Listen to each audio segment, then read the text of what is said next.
On Christmas Eve 1843.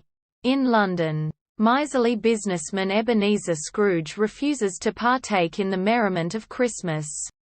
Declining his nephew Fred's invitation to an annual Christmas dinner party and refusing to make a donation to the poor. His employee, Bob Crackit, asks Scrooge to give him a day off on Christmas Day to spend time with his family, to which Scrooge reluctantly agrees. Returning home that night, Scrooge encounters the ghost of Jacob Marley, his business partner who died 7 years earlier, bound in heavy chains. Marley warns Scrooge to change his wicked ways or be condemned to a worse fate. Before leaving, Marley informs Scrooge that he will be haunted by 3 spirits over 3 nights. Scrooge is visited by the ghost of Christmas past, who takes him back in time and makes him relive his lonely childhood in a boarding school.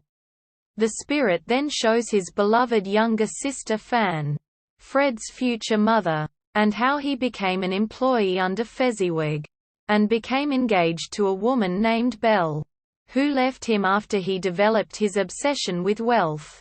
Overwhelmed, Scrooge extinguishes the spirit with his candle snuffer cap and is rocketed back to his house.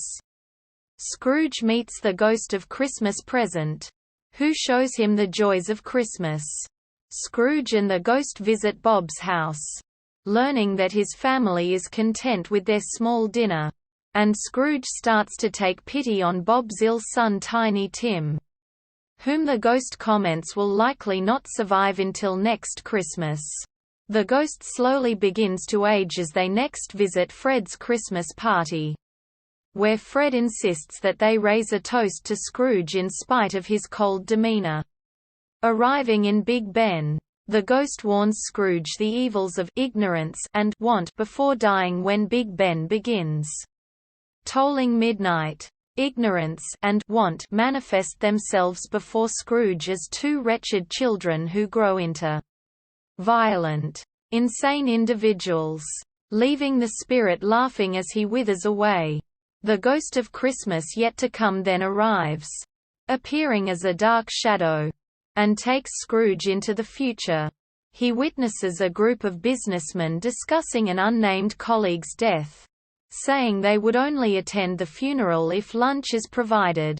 Scrooge recognizes his charwoman Mrs. Dilber selling the stolen possessions of the deceased. Shortly after, Scrooge sees the aforementioned colleague's body on a bed, but is too anxious to see his identity. Scrooge then asks to see emotion connected to the death, and is shown a family who is relieved that he is dead, as they now have more time to pay off their debt.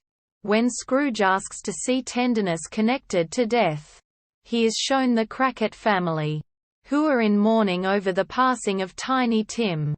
Scrooge is then escorted to a cemetery, where the ghost points out the man's neglected grave, revealing Scrooge as the man who died.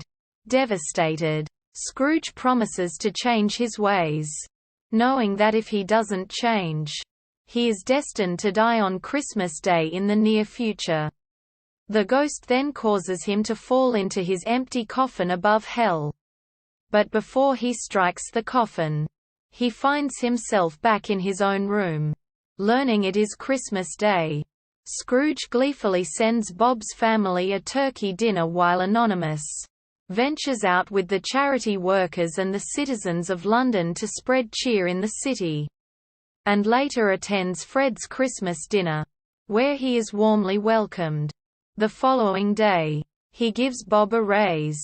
As Scrooge celebrates, Bob addresses the audience how Scrooge became a father figure to Tiny Tim, who escapes death, and that Scrooge now treats everyone with kindness, generosity, and compassion, thus embodying the spirit of Christmas.